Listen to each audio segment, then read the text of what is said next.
दक्षिण महापर्व का 5वां दिन है। उत्तम सत्य धर्म है।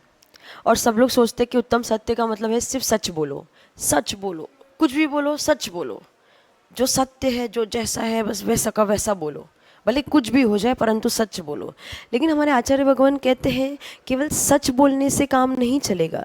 यदि हमें लग रहा है कि हमारे सच बोलने से कोई और दुखी हो रहा है, यदि हमें लग रहा है हमारे सच बोलने से किसी की हिंसा हो जाएगी, यदि हमें लग रहा है हमारे सच बोलने से कोई आत्महत्या कर लेगा, तो ऐसा सत्य सत्य नहीं है, ऐसा सच सच नहीं है। आपको सच ऐसा बोलना है जो धर्म में बताया गया है। आपको सच ऐसा बोलना है जो हित मित प्रिय हो। आपको सच ऐसा बोलना है जो किसी के लिए लाभकारी हो। आपको ऐसा सत्य बोलना है जो हमारे स्वयं के लिए भी लाभकारी हो और सामने वाले के लिए भी लाभकारी हो। बहुत से लोगों की ऐसी आदत होती है, बहुत ज़्यादा बोलते हैं, अधिक बोलते हैं, बिना काम का, बिना प्रयोजन का बड़बड़ाते रहते हैं, कौतूल कौतूल में, मजाक मस्ती में बहुत कुछ बोल जाते हैं। परंतु याद रखना, जो जितना गंभीर होता है, जो जितना शांत होता है, जो जितना कम बोलता है परंतु काम का बोलता है, जो जितना कम बोलता है परंतु काम का बोलता है, वो व्यक्ति आसमान की ऊंचाई को छूता है। कम बोलो परंतु काम का बोलो तो सम्मान अधिक मिलेगा, आपकी बातों को लोग रिस्पेक्ट करेंगे। परंतु जब आप बहुत ज़्यादा बोलते हो ना, बहुत ज़्यादा शब्दों का प्रयोग करते हो, तुरंत तुरंत तुरंत एकदम रिएक्ट कर जाते हो किसी चीज़ पे, तो फिर आपका सम्मान कम हो जाएगा, लोग आपकी बात सुनना कम कर देंगे। इसलिए आचार्य भगवान कहते हैं केवल सच सच सच सच ही सत्य, उत्तम सत्य नहीं है, परंतु हित मित और प्रिय वचन। हित के वचन, किसी के काम के वचन, हित वचन, प्रिय वचन, व्यवहार में प्रिय वचन, और मित यानी संक्षेप में काम के वचन, बहुत अधिक वचन नहीं। ऐसे यदि आप बोलोगे तो कहीं ना कहीं सत्य धर्म का पालन कर रहे हो, क्योंकि उत्तम सत्य का सच में यदि कोई स्वामी है तो वो कोई मुनिराज ही है।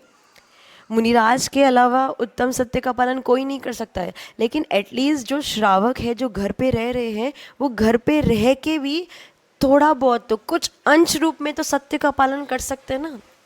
कोशिश तो हमें यही करनी है कि हमें झूठ ना बोलना पड़े, हमें सत्य ही बोलना पड़े, और ऐसा सत्य बोलना पड़े कि किसी पे आपत्ति ना आए, और सत्य के साथ में हित मित प्रिय वचन बोलना पड़े। कभी भी याद रखना, कभी भी याद रखना कि बाण का जो घाव होता है ना, आपने बहुत बार सुना होगा, बाण का घाव, तीर का निशान लग जाने के बाद चोट तो देता है परंतु कुछ दिनों में वो भर जाता है।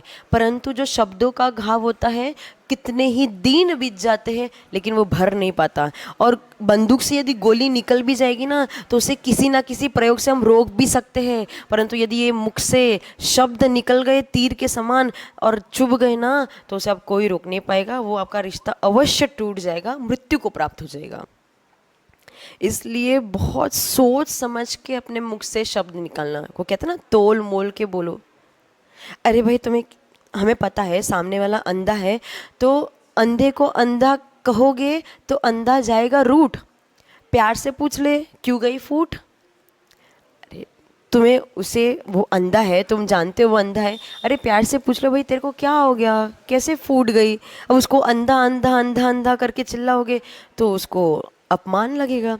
इसीलिए कहते हैं शब्द तो अपने पास बहुत है, परंतु उन शब्दों का किस प्रकार से प्रयोग करना है ये हमें सीखना बहुत आवश्यक है। कि इन शब्दों के माध्यम से ही रिश्ते बनते हैं, इन शब्दों के माध्यम से ही आज एक सॉरी शब्द का प्रयोग करते हैं, क्षमा शब्द का प्रयोग, कितने भी पूर्व जन्म के पता नहीं कितने कितने लंबे लंबे, यदि किसी ने कषाय भी बांध के रखी है, यदि एक बार हमने हाथ जोड़ के क्षमा मांग ली, ये क्षमा शब्द में इतनी ताकत है कि सारे युद्ध नष्ट हो जाते हैं केवल एक क्षमा शब्द से।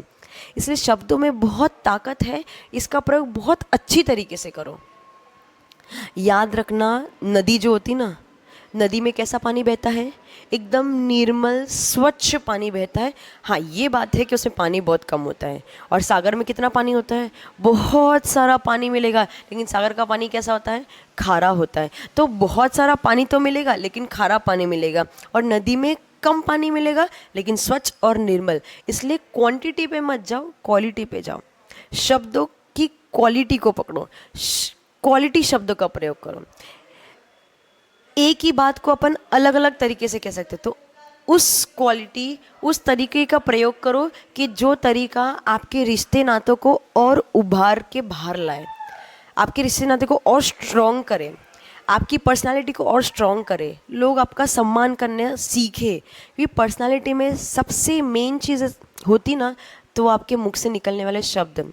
बहुत लोग ऐसे होते हैं जो दिखने में बहुत सुंदर होते हैं, उनकी पर्सनालिटी भी बहुत अच्छी होती है, और first impression is last impression सब कहते भी है। तो उनको देख के हमें लगता है यार ये इंसान सच में बहुत अच्छा होगा, लेकिन बहुत बार जब वो मुंह से कोई शब्द निकालते ना, तो लगता है यार मुंह खोलते ही पैसे गिर गए उनके। ऐसा बहुत बार होता है। क्या बोलते हैं, अरे इंसान तो बहुत अच्छा था, लेकिन जैसे ही मुंह खोले सारे पैसे गिर गए। इसीलिए बहुत ध्यान से शब्द का प्रयोग करो। कोशिश तो यही करनी है कि हम कभी अपने जीवन में झूठ ना बोले, परंतु सत्य भी ऐसा ही बोलना है। ये विवेक आपको प्रयोग करना पड़ेगा। आपको सत्य भी ऐसा ही बोलना है जो किसी के लिए हितकारी हो। यदि किसी के लिए अहितकारी है, हमें लग रहा है वो किसी व्यक्ति का बुरा हो जाएगा, यदि हम सत्य बोलेंगे तो किसी व्यक्ति की हिंसा हो जाएगी, किसी पशु की हिंसा हो जाएगी, तो ऐसा सत्य भी नहीं बोलना। परंतु ऐसा झूठ नहीं बोलना जो मायाचारी से लिपटा हुआ अथवा छल कपट से लिपटा हुआ। ये तो हम सब जानते हैं कि उत्तम सत्य धर्म का यदि कोई पालन कर सकता है तो निग्रंथ तपोनिधि मुनिराज ही कर सकते हैं। परंतु हम उनके भक्त हैं, हम एटलीस्ट आंशिक रूप में उनके जैसे बनने की कोशिश तो कर ही सकते हैं। इसलिए उत्तम सत्य धर्म की तरफ लक्ष्य रखो, उसकी तरफ नज़र रखो, और आगे बढ़ते बढ़ते धीरे धीरे सत्य धर्म को अपने जीवन में उतारो। निश्चित तौर पे देखना, एक दिन ऐसा आएगा आप आसमान को छूओगे और लोग आपकी बातों को ग्रहण करना प्रारंभ कर देंगे। वो सोचेंगे नहीं, ये व्यक्ति ने अगर बोला है तो सत्य ही बोला होगा।